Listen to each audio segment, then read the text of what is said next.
वनस्पति तंतुओं से बने वस्त्र। रुई, लीलन, जूट के वस्त्र वनस्पति तंतुओं से बनते हैं क्योंकि इनकी उत्पत्ति पेड़ पौधों से होती है। वनस्पति तंतुओं की रचना सेलुलोज से होती है। इनमें कपास, लीलन, जूट के वस्त्र व सामग्री तैयार की जाती है। इसके बाद कपास आता है। कपास के तंतु कपास के बीज से ही प्राप्त होते हैं। इनका पौधा बड़ा नहीं होता है ज़्यादा। इनमें 90% सेलुलोज पाया जाता है। इससे सूती वस्त्र तैयार किया जाता है। कपास के पौधे के बीजों के आवरण पर उपस्थित रेशों से प्राप्ति होती है। इसके पौधों के फलों में यह बीज विद्यमान होता है। कपास जब फल पक जाता है तब वो फट जाता है, उसमें से कपास निकलती है। कपास को साफ करके रुई बनाई जाती है और रुई को भूनकर काटा जाता है और इससे धागा बन जाता है। मशीन द्वारा ये बुना जाता है। कपास के तंतु मुलायम, आरामदेह होते हैं, परंतु चमक और चिकनापन रेशम की अपेक्षा इसमें कम होता है। भारत में 400 सूती वस्त्र बनाने के कारखाने हैं। ये सस्ते और महंगे होते हैं। अब आता है कपास के तंतुओं की विशेषताएं। इनकी विशेषताओं के बारे में हम पढ़ेंगे बच्चों। तो ये इसमें पहला पॉइंट है तापवाहक। गर्म प्रदेश के लिए अत्यंत उत्तम होता है ये कपास, क्योंकि इसके तंतु से बना हुआ शरीर के ताप को आसानी से बाहर निकालकर पसीना सोख लेता है। अगला पॉइंट है ताप का प्रभाव। ये गर्म पानी में भिगोने, धूप में सुखाने, तेज गर्म प्रेस करने से भी खराब नहीं होते, क्योंकि कपास के रेशों में ताप सहन करने की क्षमता सबसे अधिक होती है। रगड़ने का प्रभाव क्या होता है इसमें? तंतु अधिक मजबूत होते हैं। रगड़ने पीटने पर इन पर कोई हानि नहीं पहुंचती है। नमी का प्रभाव। सूती वस्त्र नमी को जल्दी सोखता है, इसी कारण फर्श पोंछने के लिए तौलिया अधिक उपयुक्त होता है। रंगों का प्रभाव। ऊन व रेशम के समान इन पर रंग शीघ्र नहीं चढ़ता है। इन पर रंग पक्का चढ़ाने के लिए नमक और फिटकरी मिलाते हैं। इसके बाद अम्ल का प्रभाव। अम्ल का सूती वस्त्र पर बुरा प्रभाव पड़ता है। अम्ल से यदि कोई दाग छुड़ाने के पश्चात इन वस्त्रों पर अमोनिया का घोल में भिगो देना चाहिए, जिनसे कपड़ा कमज़ोर नहीं पड़ता है। इसके बाद क्षार का प्रभाव। इससे क्षार से कोई हानि नहीं होती है। इसमें वॉशिंग पाउडर, सोडा और कास्टिक सोडा आदि से धोया जा सकता है। कीड़ों का प्रभाव। इन पर कोई कीड़ा हानिकारक प्रभाव नहीं पहुंचाता है। इसके बाद हम पढ़ेंगे लिनन के तंतु। यह फ्लैक्स के पौधों के तने से प्राप्त होता है। इन्हें सन का पौधा भी कहते हैं। सन के रेशे पौधे के तनों में रहते हैं। इन रेशों को तने से अलग करने के लिए सन के पौधे के तने को पानी में भिगोया जाता है।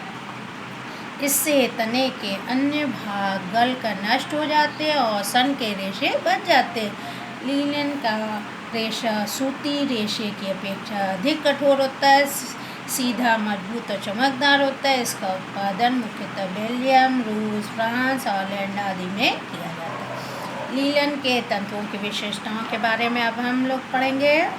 ये तापवाहक, शरीर के ताप को बाहर निकालते हैं और गर्मियों में आरामदायक शीतलता प्रदान करते हैं। नमी का प्रभाव। नमी को सोखता है। गीला होने पर भारी किंतु मजबूत बना रहता है, भारी हो जाता है गीला होने पर।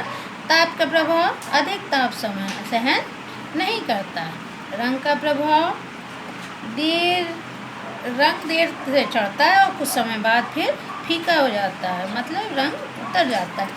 कीड़े मकोड़े का प्रभाव। इन पर कीड़ा मकोड़ा नहीं लगता है। सिकुड़न का प्रभाव। गीला करने से सिकुड़ जाता है, अतः इसके हल्की सी प्रेस करनी जरूरी होती है। फफूंदी का प्रभाव। बहुत अच्छी तरह रखने के लिए चाहिए, इसको सुखा के रखना चाहिए, अन्यथा इसमें फफूंदी लग जाती है। इसके बाद हम लोग पढ़ेंगे जूट के तंतु। जूट की खेती अधिकतर भारतवर्ष में होती है। जूट के पौधे की लंबाई लगभग 4 मीटर होती है। इसे नम और नर्म गर्म इसे गर्म जलवायु की आवश्यकता होती है। पीले रंग का जूट सबसे उत्तम होता है। जूट के रेशे उलझे हुए और असमान होते हैं और इनमें चटाइयाँ, पावदान, दरियाँ आदि जूट से ही तैयार होती हैं। तेज धूप से इनके तंतु खराब हो जाते हैं, ये नमी से भी कमज़ोर हो जाते हैं और ब्लीच के हानिकारक प्रभाव के कारण यह सफ़ेद रंग में नहीं मिलता है। इसके बाद हम अध्ययन करेंगे खनिज के तंतु। सोने चांदी के तंतु, इसमें सोने चांदी या एल्युमिनियम के तारों को मशीन से खींचकर ये तंतु बनाए जाते हैं। इन तारों पर सूती धागों को लपेटकर कपड़ा बुना जाता है, जिसे जरीदार या किमखार के कपड़े बनाए जाते हैं। आजकल सोने व चांदी के मूल्य अधिक बढ़ गए हैं, इस कारण इनके स्थान पर एल्युमिनियम या स्टील के तारों का प्रयोग किया जाता है। इनमें तैयार वस्त्र काफ़ी चमकदार और महंगे भी होते हैं। एस्बेस्टस के तंतु इसके बाद हम पढ़ेंगे, जिन्हें शिला तंतु भी कहते हैं, क्योंकि यह एक विशेष प्रकार के तंतु में चट्टानों द्वारा प्राप्त की जाती है। यह कैल्शियम, मैग्नीशियम और सिलिकेट के तंतु में होते हैं। इनमें एल्युमिनियम, लोहा, खनिज, लवण आदि पाए जाते हैं। इन रेशों का पर दबाव डालकर चादर बना ली जाती है और इसी से फिर सूक्ष्म रेशे को काटा जाता है। इन तंतुओं की लंबाई लगभग 1 से 2 सेंटीमीटर तक होती है। इन पर अग्नि का कोई प्रभाव नहीं पड़ता।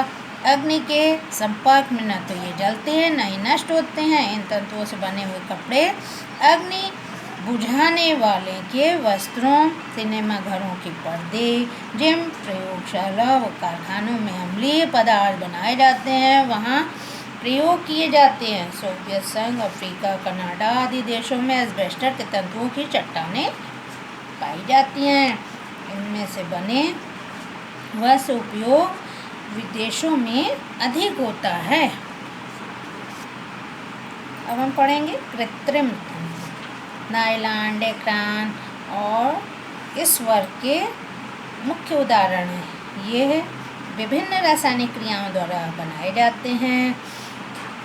इसमें नायलॉन है, इससे बना धागा कई प्रयोजनों के लिए प्रयुक्त किया जाता है। यह कोयला, पानी, हवा के संयोग से रासायनिक विधियों द्वारा बनाया जाता है। इससे पारदर्शक कपड़ा भी बनाया जाता है। नायलॉन का वस्त्र बहुत टिकाऊ होता है, परंतु ग्रीष्म काल में इसे पहनने से गर्मी लगती है। नायलॉन के तंतु चिकने या चमकदार होते हैं। इसकी अनुप्रस्थ काट गोल होती है। इन तंतुओं का व्यास पूरी तंतु की लंबाई एक बराबर होती है। कहीं उसमें कुछ छिद्र भी दिखाई दे जाते हैं। नायलॉन की धुलाई व सिकुड़न संबंधी कुछ विशेषताएं हैं। इसमें गर्मी का प्रभाव क्या पड़ता है? नायलॉन की रचना के फलस्वरूप इस पर गर्मी का विशेष रूप से प्रभाव होता है। तीव्र ताप के प्रभाव से नायलॉन पिघल जाती है। धूप से भी इसे हानि होती है। इसकी एक मुख्य विशेषता होती है कि एक विशेष सीमा तक गर्म लोहे के दबाव पड़ने पर यह विशेष स्थायी रूप धारण कर सकता है। क्रीज बन जाती है, जो उसे अधिक ताप के प्रभाव से ही बदला जा सकता है। अतः गर्म इस्त्री के प्रभाव के कारण किसी वस्तु की चुन्नटें स्थिर रूप से स्थापित की जा सकती हैं। इसको पुनः छुड़ाने के लिए पहले अधिक गर्मी का प्रयोग करना पड़ेगा, फिर इसे वस्त्र नष्ट हो सकता है। इसके बाद आता है अम्ल का प्रभाव। अम्ल के प्रभाव में हल्के फूल या नायलॉन के विशेष बुरा प्रभाव नहीं होता, किंतु तीव्र धातु अम्ल तंतुओं को नष्ट कर देते हैं। इसके पश्चात आता क्षार का प्रभाव। नायलॉन क्षार से कदापि प्रभावित नहीं होता है। जलने पर प्रभाव, प्लास्टिक जलने की गंध आती है। इसको अगर जलाएंगे तो प्लास्टिक के जलने से की गंध आती है। नमी का प्रभाव, नायलॉन का कपड़ा सुगमता से धुलता है और गीली दशा में कमज़ोर भी नहीं पड़ता। ये पानी को नहीं सोखता है और शीघ्रता से सूख जाता है। प्रायः इसे इस्त्री करने की भी आवश्यकता नहीं होती है। इसको झाड़ के ही फैला दीजिए और उसके बाद फिर पहन सकते हैं। इसमें दाग धब्बे भी नहीं लगते हैं और ये दाग धब्बों से भी सुरक्षित रहता है, इसलिए इसे साफ़ करना भी सरल होता है। कीड़े मकोड़े, फफूंदी आदि इस पर नहीं लगती। इसके बाद आता है पॉलिएस्टर तंतु या डेक्रान या टेरिलीन।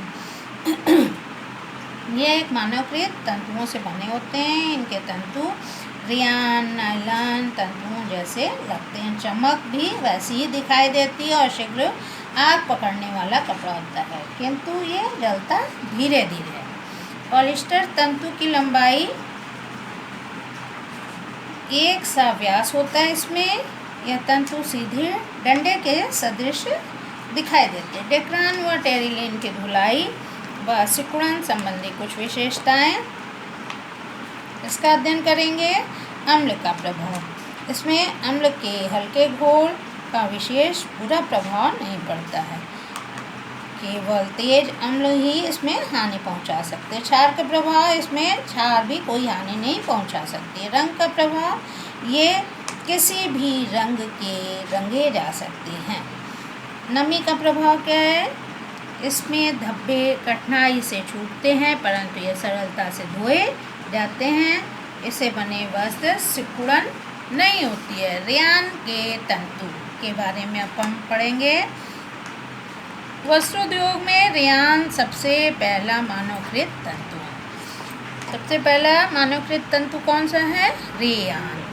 यह अर्धप्राकृतिक तंतु सेलुलोज से बनता है। रासायनिक प्रक्रियाओं से सेलुलोज का घोल बना के तंतुओं का निर्माण किया जाता है।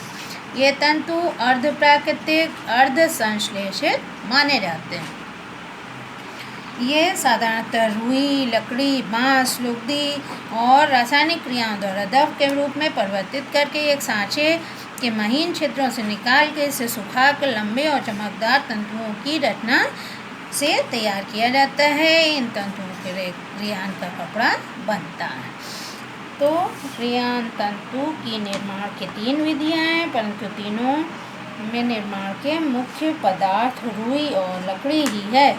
रेयान का तंतु रेशम के तंतुओं से भिन्न होते हैं, किंतु लचक नहीं होती और न ही इसमें गोंद लगी होती है। इनमें व्यास में एक छोटा सा छिद्र ही होता है। ये ऊष्मा वाहक, इन तंतुओं से बना कपड़ा ऊष्मा वाहक होता है। ये गर्मी को शीघ्र बाहर जाने देता है, इसलिए ठंडक देने वाला होता है। गर्मी का प्रभाव, तीव्र ताप से रेयान तंतु पिघल जाता है। यह गर्म इस्त्री और गर्म पानी से तंतु इसका कमज़ोर पड़ जाता है। इसके बाद आता है अम्ल और क्षार का प्रभाव। इन दोनों का रेयान पर हानिकारक प्रभाव पड़ता है। नमी का प्रभाव, इसके बाद आता है नमी व मलने का प्रभाव। रगड़ने और मलने से विशेष करके इनके वस्त्र गीले हो जाते हैं और रेयान की चमक और चिकनापन जाता रहता है। यह वस्त्र सूती लिनन से अधिक गर्मी सोखता है, इसलिए रेयान का कपड़ा विलंब से सूखता है। अब बच्चों, हम आपको रिक्त स्थानों की पूर्ति बता दिए हैं, लिख दिए हैं और आप कर लीजिएगा और हम क्वेश्चन और देंगे, आप याद भी कर लीजिएगा। Thank you.